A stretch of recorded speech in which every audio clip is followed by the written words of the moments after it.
नमस्कार जय जगन्नाथ सांग मैंने जदि आपण मान पाद फाटुची ड्राए हो जाऊँ आज गोटे घरोई उपचार नहीं आसी तो आम कि चाउल गुंड नहीं जावा ग्लिसरीन नहीं जावा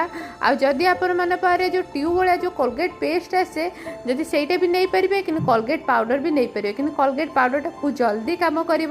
ट्यूब अपेक्षा तो मुझे नहीं कोलगेट पाउडरटा नहीं लेंबू फाड़े दे जावा बहुत भल पूरा मिक्स करदे कि मिक्स आप लेंबू तो हेनी तो से आमको पानी तादर आड करा पड़ो देखिकी पानी आड करवा बेसी पानी पांचिया पूरा करवानी